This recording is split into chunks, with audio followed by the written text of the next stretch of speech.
O Eduardo já foi? Ele foi e desceu para o gabinete. Desculpa, não sei. Não, mas acho que ele prefere falar um pouco antes com o Sácio. Se eu não me engano. Acho que ele desceu às 10. Tá. Podemos continuar então? Vamos, sim. Ok. Onde é que a gente está? Nós estamos na Densidade densidade. mínima. Isso, aqui. A O densidade. coeficiente mínimo não foi falado. Ah, tá. Vamos falar no coeficiente mínimo. Coeficiente de aproveitamento. Coeficiente de aproveitamento mínimo. Se há mínimo, é o limite mínimo exigido para que o imóvel não seja considerado subutilizado. Tudo bem, Sim, ok. Densidade habitacional mínima é o número mínimo de unidades habitacionais permitidas por hectare definidos pela zona de uso, para não ter subaproveitamento. Densidade habitacional máxima é o número máximo de unidades habitacionais permitidas por hectare definidos também para cada zona de uso. Desdobra a divisão do lote.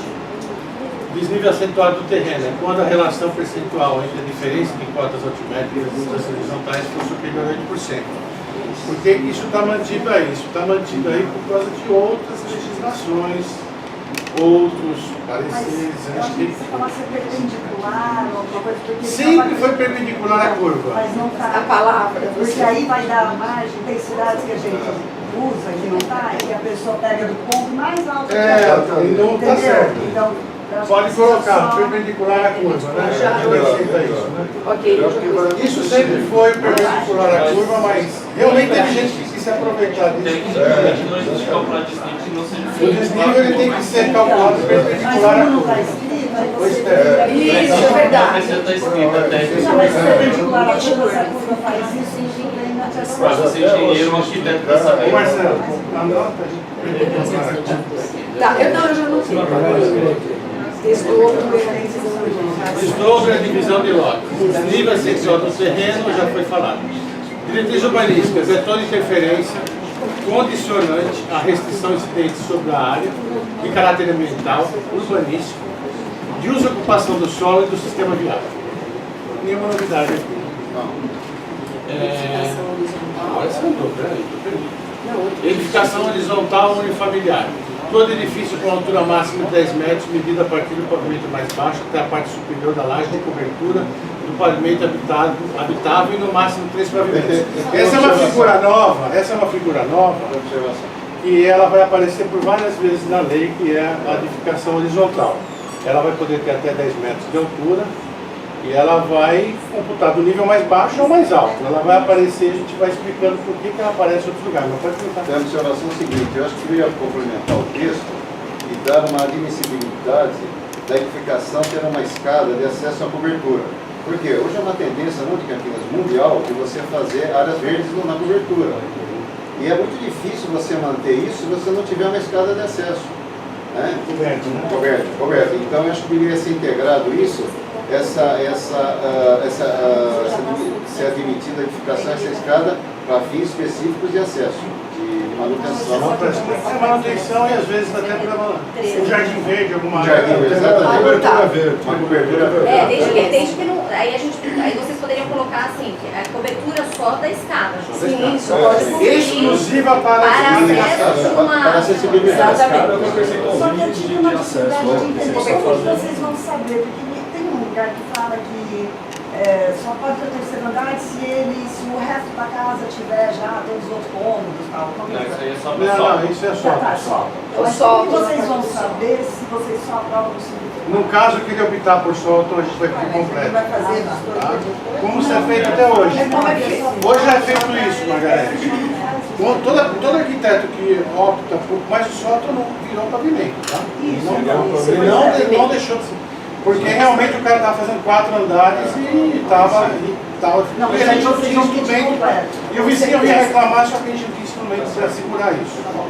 Então agora o sótão virou pavimento e ele vai colocar o pé direito variável. Vai ser possível quando o resto da casa já atender toda quarto, sala, cozinha, banheiro, etc.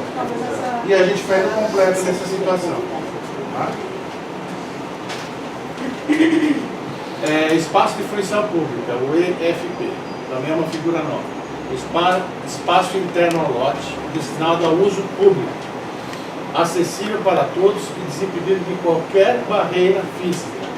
Pode ser área descoberta ou coberta. O espaço de fruição pública conecta-se diretamente com o logradouro público, preferencialmente no pavimento térreo, já vou explicar por quê. Ou em outro pavimento que possua acesso ao logradouro público. Bom, por que preferencialmente no térreo? Nós temos às vezes empreendimentos que uma rua é alta e outra rua é baixa. E a opção do arquiteto foi fazer o térreo, definir a entrada do prédio por aqui e fez o endereço por aqui. Se ele fez o endereço por aqui, aqui vai ser atestada principal, a definição do térreo vai ser mais um e menos um daqui. Então ele vai chegar, por exemplo, às vezes no terceiro andar e ele vai estar chegando num pavimento da outra avenida, que ele também vai poder fazer um espaço de fruição pública. Ele não fica congelado a ser só no térreo. Então, de repente, o terceiro andar dele que dá frente para outra rua mais alta, ele pode, não é obrigado, ele pode fazer a fruição pública, dando liberdade para o arquiteto resolver. É meu interesse ou não é meu interesse do meu procurador, do meu projeto, etc. A fachada ativa no alinhamento corresponde à ocupação da fachada no alinhamento por uso não residencial, com acesso aberto à população e aberto para o logradouro público. Isso nós estamos discutindo. Isso a gente está em vermelho porque a gente ainda está discutindo, mas essa foi a melhor definição que a gente conseguiu chegar até agora. Se alguém quiser colaborar para melhorar a definição, a gente aceita. Mas foi a melhor que a gente conseguiu chegar até agora. A fachada ativa corresponde à ocupação da fachada local. É a mesma coisa, né? Tá, desculpa. Fachada ativa na fruição pública. Corresponde à ocupação da fachada voltada para o alinhamento com fruição pública, por uso não residencial, com acesso aberto à população e abertura para a fruição pública. Foi só para falar que ela também pode estar na fruição pública, não precisa estar direto para o logrador, pode estar também para a fruição pública. Fundo do lote é o gleba, é a divisa do alinhamento oposto à frente, já existe. Gabarito é a medida. Outra coisa aqui, a gente tinha alguns problemas em relação à altura e gabarito. O Codepac às vezes exige gabarito em algumas situações, em que ele coloca até a cumieira, o ponto mais alto, caixa d'água, etc. Em outras situações não, ele coloca no texto da lei gabarito, quando ele chega lá na tabela ele coloca a palavra altura. Causava um duplo entendimento terrível. Então aqui a gente vai falar o que é gabarito e o que é altura. E vamos definir isso para ninguém mais ter problema. Então o gabarito ficou aquilo que todos já conhecem como altura máxima da edificação, até o ponto mais alto da edificação e o piso mais baixo. Gabarito é aquilo que a edificação tem que entrar dentro. Do mais baixo até o mais alto, cumieira, caixa d'água, não é altura. A altura é laje do último fragmento. Tá? A gleba é a porção de terra que não foi objeto de loteamento, desmembramento bem comum resultante da anexação de lote ou algum gleba. Quando um lote se anexar uma gleba, tudo vai virar gleba.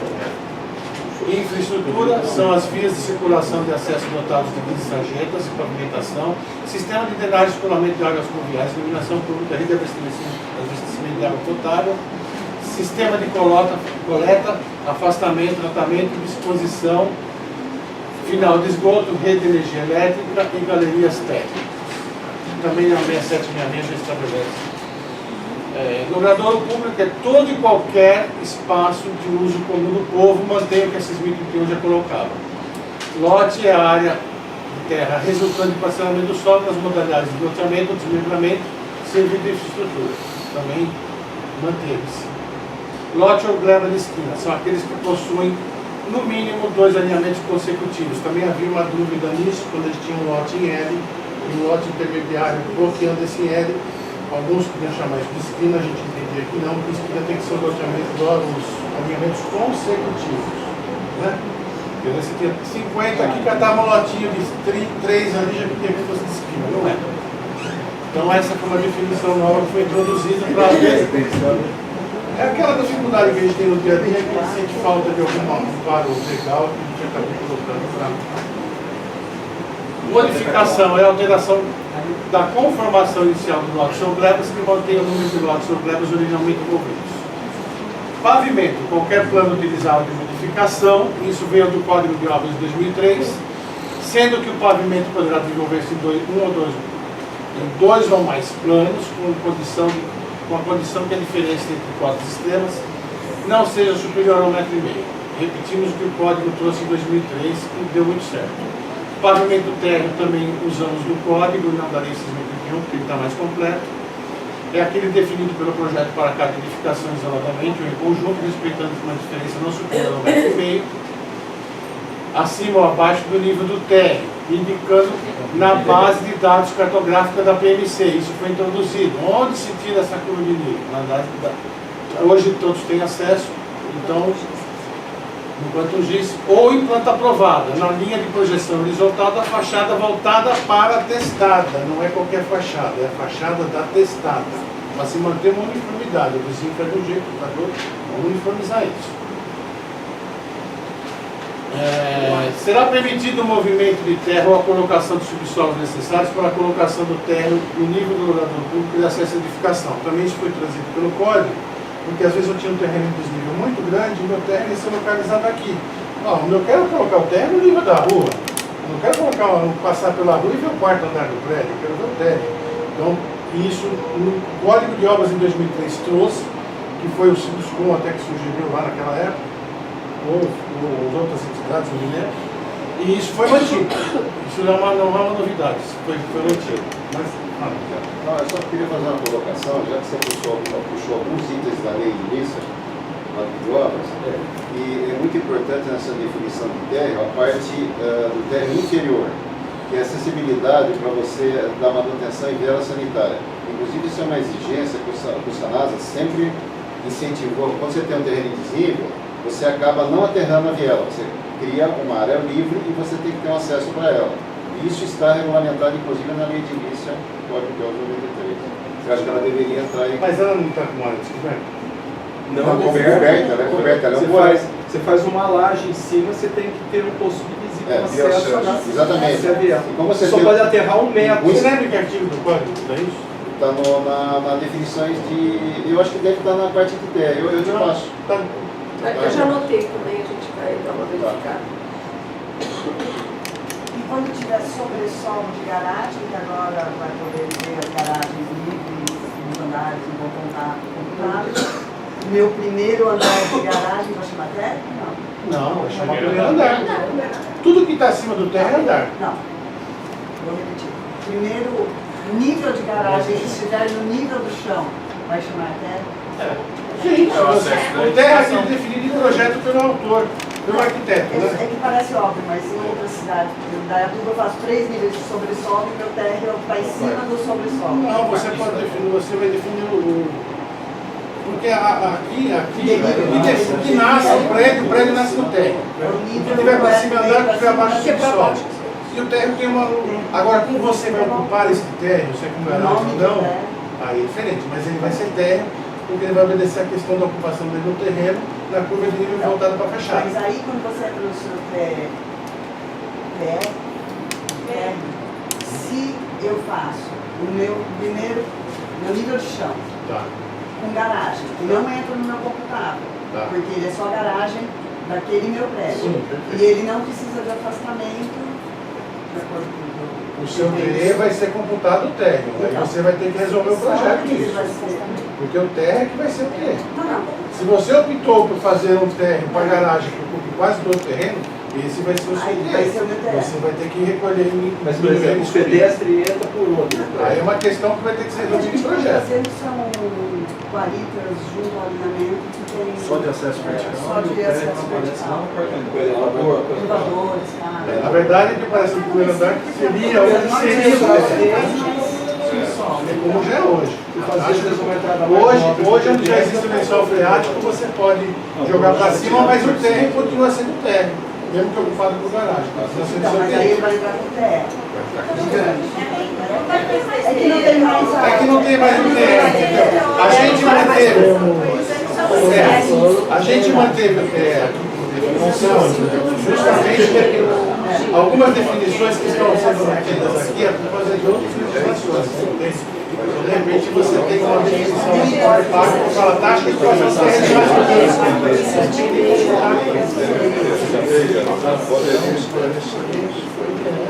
Continuando, então, gente.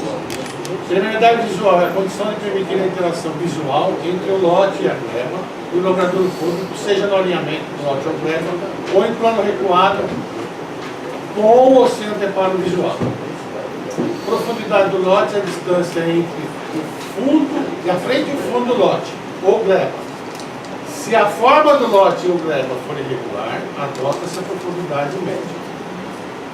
A profundidade, ela foi introduzida aqui como definição, porque ela vai ser utilizada para cálculo máximo de Quadra. de fruição pública, para que não haja abuso na fruição pública, porque a fruição pública vai te dar coeficiente. Então, para que às vezes não pegue um terreno desnecessário, até a própria fruição pública, para te dar coeficiente, ela vai ter um limite, para não haver abusos. Né? Recursos são as distâncias entre as projeções horizontais, os perímetros externos de edificação, alinhamentos medidos por dinâmica este. Não houve modificação. Os recuos mínimos são definidos por linhas paralelas aos alinhamentos, manteve. O recuo frontal é o correspondente à frente ao lote da gleba, que é definido pelo 53 mais 1 é o arquiteto e proprietário que definiu a USC. O recuo de fundo é correspondente ao alinhamento oposto à frente ao lote ou gleba, e terá sempre o mesmo tratamento do recuo de frente. Também foi mantido o que já se acertou. Os recuos laterais são correspondentes aos demais alinhamentos, não sendo frente e fundo, são os demais. Quando se tratar de lotes voltados para mais de duas linhas públicas, os recuos deverão ser... Aqui é aquela curva de concordância dos recuos que também já existe, né? Que é o R1, o R2, para fazer aquela curva de concordância. O recuo vai de 5, vai diminuindo, etc. Remembramento é a unificação de glebas ou unificação de lote em com gleba. Taxa de fruição pública, TF, é o fator pelo qual deve ser multiplicada a área do lote ou gleba para se obter o espaço de fruição pública mínima. O que a gente usa essa taxa? Ainda está em... Agora vamos mascarar ela. Taxa de ocupação é o fator pelo qual deve ser multiplicada a área do lote ou gleba para se obter a área máxima ocupada, sendo que foi mantido isso por causa de outras legislações. Por isso que eu estou, como não tem mais dinheiro, né, foi mantido. Taxa de permeabilidade é o fator pelo qual deve ser multiplicada a área do lote ou gleba para se obter a área permeável mínima. A área permeável é a área do solo natural, permeável às águas pluviais, preferencialmente coberta com vegetação, podendo eventualmente ser coberta por areia ou pedregulho. Área semipermeável. Deixa eu fazer um parênteses aqui. O secretário aqui nessa comunidade tinha colocado alguma coisa de se fazer um posto de contenção, tá? Então a gente pode ser que ainda aqui a gente modifique alguma coisa, mas a gente vai levar para vocês. Foi pensado também a questão do poço de fazer uma lei à parte, porque são uma coisa que você pode mexer com mais facilidade do que pegar a lei de uso e ocupação do solo e mexer. Então talvez essa lei faça parte, porque é uma coisa, ou inicialmente por um decreto, depois consolidado e tudo, faz-se uma lei, uma coisa mais flexível, né? Porque também ele já tinha dado um parâmetro, só a gente pegou outras leis de outros lugares, para cada 200 metros quadrados, 1 metro cúbico de área permeável. Mas aí a gente de taxa, exatamente, de caixa, 1 metro cúbico. Mas a gente ainda está dependendo dele para a gente fazer esse tipo de colocação. Que é uma, eu acho ótimo, né? Porque eu coloquei com relação a isso, porque você põe brita, por exemplo, estacionamento, faz um brita. Os carros começam a circular em cima, vai compactar, não vai ter virar piso rígido, né? E a questão, fica aquela discussão, por que a permeabilidade? Ele fala, é para infiltração no lençol freático. Aí vem o outro e fala, não, porque também na hora que vai ter a grama, vai ter a questão do aquecimento, a evaporação, etc. Mas eu acho, sinceramente, se a gente trocar por uma caixa de contenção que vai injetar no lençol freático, porque a gente plantar uma árvore, nós vamos poder estacionar embaixo dessa árvore e nós vamos ter muito mais diminuição de aquecimento e a questão da purificação do ar por essa árvore do que por 10 metros quadrados de grama, por exemplo. E por isso que a gente também optou em fazer isso numa lei à parte, né? Fazer isso a longo prazo, dar uma coisa melhor. E e essa lei remeter. A taxa de permeabilidade do uso pode ser substituída por caixa, polícia, por aquilo, Inclusive, talvez fosse interessante, ontem eu fui à apresentação lá do CONGEAPA da lei da APA lá, né? Inclusive, eu achei que eles estão completamente aloprados lá. Nós estamos com o jornal aí, a gente vê, eles estão ligando, barbaridade, gente. Tá, mas, por exemplo, uma coisa boa, eles estão lá, eles vão obrigar, eu não sei se tem que obrigar, eu acho que tem que ter um estímulo, a fazer as piscininhas. Toda a construção vai ter que ter uma caixa mínima de 1000 litros para reter a água de chuva. Isso é importantíssimo, nós vamos poder diminuir muito a questão das enchentes. Isso já existe hoje. Sempre que se faz um licenciamento ambiental. Mas é acima de 500 metros. 500 metros de telhado. Né? Não, sempre que se faz um licenciamento ambiental, a CIF já pede a taxa de proteção. Só você falou consultar algumas cidades. Consulta a legislação de Curitiba, que tem muito interessante. Eles têm uma proporcionalidade do mínimo de área permeável obrigatório, mas você pode deduzir suas caixas de recarregamento. A gente, na verdade, como a gente falou no começo, alguns itens aqui, a gente ainda depende do São Paulo, né? Uma coisa que aconteceu isso, a gente está tentando seguir em frente, mas ainda a palavra final vai ser dele. Tá?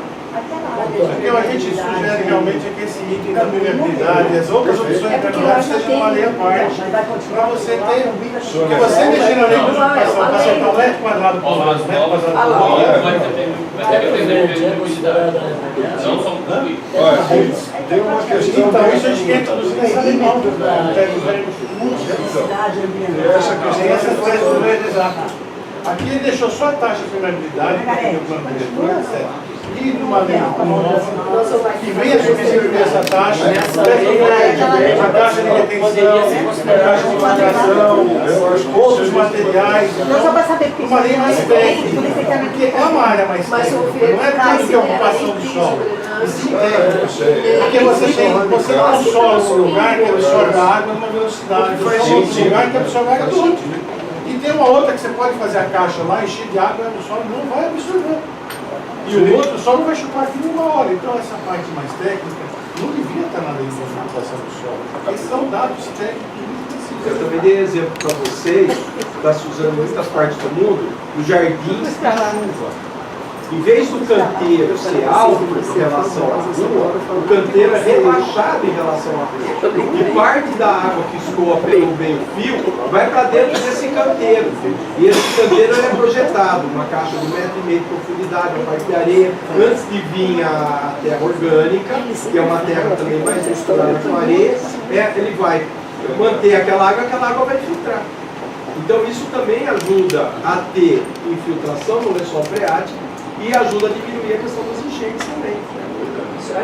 Está na internet, escreve jardim de chuva, aparece lá um monte de exemplos. Ok.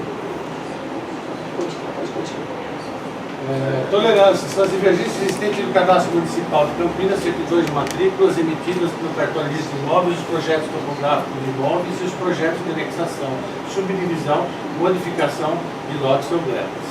São consideradas como erro evidente a exigir identificação de matrícula junto ao cartório de imóveis, divergência 2% nas medidas lineares e 5% na área, o que acontecer no primeiro. A divergência em medidas lineares em até 25 centímetros serão toleradas. Sistema de lazer. Áreas voltadas para a função de predominância social, devendo promover acessibilidade com oferta de equipamentos e infraestrutura, podendo cumprir também a função estética e paisagística. Isso é mais do loteamento, né? Sobre a loja mezanino. Andar situado acima do pavimento térreo, isso já era assim no Código de Obras, na 6.031. Sótão, esse que veio para pavimento. Sótão, espaço utilizado sob cobertura com pé direito variável, sendo considerado pavimento, portanto ele também é um andar. É pavimento e andar. Né? Em residências, sua colocação somente será admitida em residências que já contenham todas as acomodações necessárias ao pavimento inferiores. Agora, desde que seja uma construção horizontal, uma edificação horizontal, que vai ter até 10 metros de altura.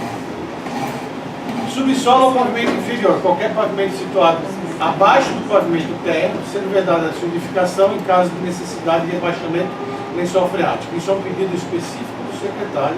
Está no plano diretor. E no plano diretor também. Se tem, vai mexer no lençol freático, não pode fazer. Aí é que vem aquele incentivo. Térreo, garagem no térreo, no primeiro, não entra no coeficiente. Você não vai perder. Ah, mas eu precisava fazer para baixo para não perder coeficiente. Não, Essa pode fazer vedação, assim, mas não perde. Essa vedação. Essa redação. Por quê? Vamos lá. Por que você acha? Nós temos em Campinas um número enorme de áreas que é praticamente impossível construir sem atingir o lençol freático. Você tem esse exemplo lá. Lá, eu moro, né? Mas é rebaixamento do né? lençol freático, não é atingir, né? Rebaixamento. Veja bem, para a construção, você faz o rebaixamento do lençol. Aí você constrói o lençol e é contido pela construção. Então, colocar que necessidade de rebaixamento impede a construção é uma restrição absolutamente errada do ponto de vista técnico. Se houver estudos em que determinado lugar a construção que exige o rebaixamento pode causar problemas de natureza ambiental, essa é outra coisa. Né? Mas se colocar dessa forma, a intenção aqui é realmente impedir um rebaixamento forçado do lençol freático. Então você impede que haja construção ao longo da Norte-Sul, ao longo da... Mas construção sim. Não, construção vai ter. Construção vai ter na Norte Você Sul. não consegue construir construção. no térreo de determinados lugares sem fazer essa intervenção no lençol freático. A intervenção é temporária. Durante a obra. Mas a durante a Se obra, tirar a média o do centro de pavimento Campinas, não pode estar lá e bloquear dependendo da o época lençol. do ano que você A faz a fundação, sondagem, durante o a lençol obra, freático está 1,5 metro. Não, tecnicamente esse conceito é errado. Mas aí Pela fundão mas aí que você vai quiser, rebaixar, desde que você tenha você vai rebaixar um o metro sistema e de meio. drenagem Você tem ao apropriado. longo da Norte e Sul, ao longo É que o plano diretor estava dizendo que Você não pode. começa a subir. É impossível construir no térreo sem intervenção. O mundo inteiro é assim. Você tem acesso por duas ruas. Uma está alta, outra está baixa. Como é que você vai fazer? Você está mexendo com o lençol freático aí. É o pavimento. É o pavimento, não é a temporariedade para fazer fundação, para Não, fazer... você tem 1,5 metro do lençol freático, você vai fazer um subsolo, você vai descer 2,80 metros, 3 metros. Você vai rebaixar 1,5 metro. Agora, uma coisa é você ter um rebaixamento temporário. Você tem uma caixa, rebaixou a uma readequação do território no entorno. Outra é você ter um lençol freático aflorando, por exemplo, o Banco Itaú lá do lado da Catedral, no Zé Paulino. Tem uma bomba que cada meia hora bombeia água na Regente Feijó. Uma boca desse tamanho bombeando água. Eles têm uma caixa captando água, porque tinha um córrego do lado da Catedral, na Costa Guiar. Aquela caixa pega água, porque senão o prédio vai subir. Desculpe, eu queria fazer uma intervenção exatamente na minha área. Eu sou professor na área de fundações, como o João está falando. Primeiro é o seguinte, qual que é o nível do lençol freático se ele varia mês a mês? Né? Nós estamos no inverno e no verão. Então quer dizer que se eu estiver construindo numa época, o nível que eu posso aprovar é um, e no tempo de chuvas é outro. Segundo, o que o João quis dizer é o seguinte, para mim construir uma laje, por exemplo, debaixo do nível, tem uma laje sob pressão, não posso construir com o nível d'água dentro dela, eu tenho que rebaixar para construir, porque senão não consigo armar essa laje sob pressão. Então, tecnicamente, eu acho que era uma coisa, eu entendo o que o Santoro quis dizer, mas eu acho que era um item que deveria ser discutido tecnicamente. Tecnicamente, vou defender o que o Santoro fala, porque o rebaixamento... o rebaixamento para a execução de uma obra é uma questão. Você construir um pavimento que vai influenciar o lençol freático ad eterno é uma questão completamente diferente. A partir do momento que você inserindo garagens ou qualquer outra coisa, em qualquer pavimento, e mesmo os subsolos vão estar computando o coeficiente, você não tem mais justificativo para obrigar a existir o subsolo. Você pode substituir simplesmente por pavimentos acima do térreo. Logo, é justificável que você não é obrigado a mexer no lençol freático, não é obrigado a gerar um passivo ambiental se você não tem justificativo. Então, o rebaixamento do lençol freático não faz passivo ambiental, pensamento legal. E nós temos problema, por exemplo, do aula na Metrocamp. A Metrocamp é um terreno que cai, na Salles de Oliveira está lá em cima, e lá embaixo é sobressolo, não é nem subsolo. E o nível d'água teve rebaixamento na parte de baixo para executar a fundação do fundo, onde na frente a água do subsolo, o nível d'água está 10 metros, e no fundo, no mesmo terreno, está 50 centímetros aflorando. Qual que vale? Então eu acho que se não for regularizado, é um grande problema para você. Isso aí, outra coisa que você me lembrou, que você comentou no início, eu já trabalhei com drenagem urbana. Geralmente a gente considera o nível do lençol freático o mais baixo, o equivalente a se fosse uma vazão de rios, uma Q710. A menor vazão, o menor nível de lençol freático em 7 dias seguidos, depois de 10 dias sem chuva, no período de seca. Então, e como é que você, por exemplo, o Serra fez um prédio muito antigo na Princesa do Oeste. Tem nível d'água lá só na caixa do elevador, está na obra?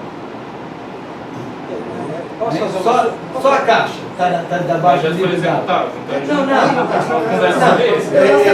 A caixa do elevador. O arcoço do elevador. Não, é isso que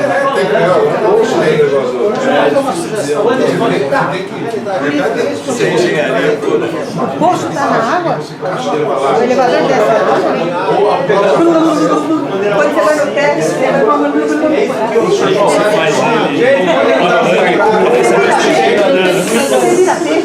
Pessoal, o artigo aqui me parece que está seguindo a vedação do plano diretor, que é o rebaixamento do pavimento completo.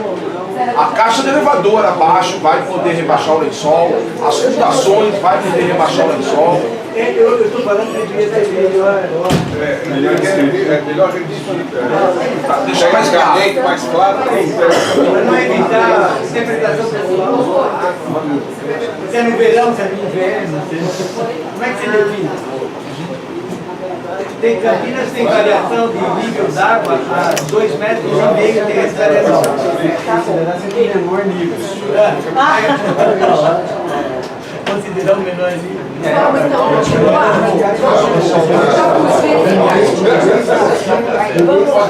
O próximo, gente. Pode continuar? Pode. Eu acho que ali não. Só deixa eu fazer mais uma pergunta sobre o lençol, só rápida.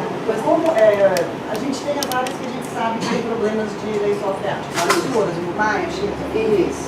Mas a gente sabe também que a gente tem alguns lugares que você nem imagina de repente. Rodoviária. Por exemplo, mas eu estou lá Nós com um fizemos nossa estudo, o cliente vai comprar o terreno, em que momento, e se em todo caso eu vou ter que mostrar à prefeitura que uma sondagem, por exemplo.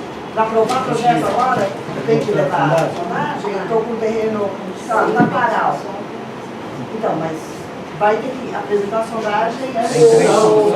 Me parece, se for ter pavimento no subsolo, sim. Todo mundo faz subsolo, só vai fazer subsolo. Ele apresentou. Não, todo mundo faz subsolo porque o subsolo não contava. Não, porque Agora vai passar a não contar mais para cima. Vai responder para ela assim. Ô, Margarete. Não, mas Belo Horizonte, o Belo Horizonte é lindo. A Simone, quando nós fizemos o Hospital São Luís, lá é uma zona 13. Aí fica aquela discussão entre o jurídico e os técnicos. Ele apresentou lá. Apesar de lá. Para muito construtivo, estética é a responsabilidade do Não, projetista. eu estou com um terreno também. Para todo terreno eu vou ter que trazer o laudo? Não.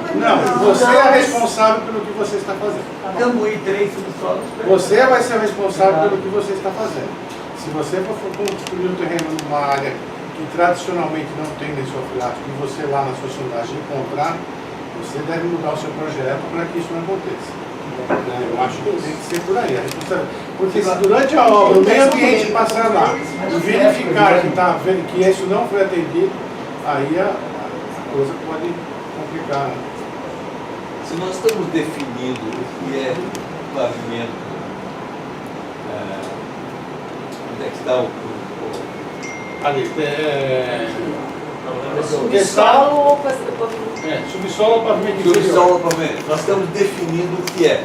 Isso. Não é aí o lugar para nós regulamentarmos o problema de lençol freático. Então, esse, sendo vedada a sua edificação, isso tem que cair fora isso aí. Porque o subsolo ao pavimento inferior é uma definição. Qualquer pavimento situado abaixo do pavimento terra. Fechou. Certo? Depois nós vamos regulamentar essa questão de rebaixamento de lençol e etc. nos códigos de obra, coisa mais técnica. Vamos falando dos consultivos.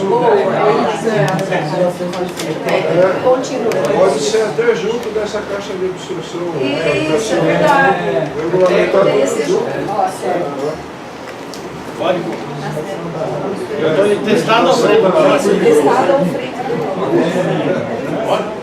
Podemos continuar. Testado ao freio do lote. O alinhamento correspondente à pública de circulação, via pública de circulação. Sendo que nos lotes voltados para mais de uma via pública de circulação, será considerado como testado o alinhamento em que se situar o acesso principal de pedestres ao imóvel. Aí eu tenho que falar uma particularidade, porque alguns projetos tentaram fazer a frente do lote voltada para a praça. Então a gente coloca como já estava e reforça que é para via pública de circulação e não para logradouro público. Para que evite que a pessoa queira colocar a frente do seu lote para uma praça. Já aconteceu. Então só foi essa nota que eu queria dar. Medida atestada, é o ponto de interseção dos prolongamentos do alinhamento dos lotes de esquina. Tony, Oi. isso aí é aquele que eu corrigi, porque repetindo a mesma coisa, não é? Tá, tira foto. Tá. É que o B está mais completo, né? Medida atestada para terrenos de esquina. A medida atestada. O B. O A sai fora. O B que está certo. E a medida atestada será o ponto de interseção do prolongamento das linhas tangenciais da curva, para que você realmente tenha aquela testada do terreno e não a testada que está reto antes da curva. Seja testada do terreno todo. Via particular via de circulação é um logradouro público destinado à circulação de veículos ou de veículos e pedestres. Via de pedestres é um logradouro público destinado à circulação de pedestres. Parcelamento solo é a subdivisão de um lote mediante loteamento ou desmembramento observadas as Lei Federal 67 de dezembro de 1989 e suas alterações das legislações estaduais e municipais pertinentes. Equipamento público comunitário, no caso do loteamento, são os equipamentos públicos de educação, cultura, saúde, lazer e similares. Equipamento público urbano são os equipamentos de abastecimento de água, serviços, esgoto, energia elétrica, coleta de águas pluviais, rede telefônica e de gás canalizado. Loteamento de acesso controlado, modalidade de permissão especial. Cinturão de segurança. Conjunto de vias públicas passíveis de serem controladas através da instalação de guaridas para vigilância e ou estreitamento e elevação do pavimento do leito calçado. Só fazer um comentário. O equipamento público urbano ficou faltando colocar gasoduto, oleoduto. Isso também entra como dentro do... Mas seria equipamento necessário?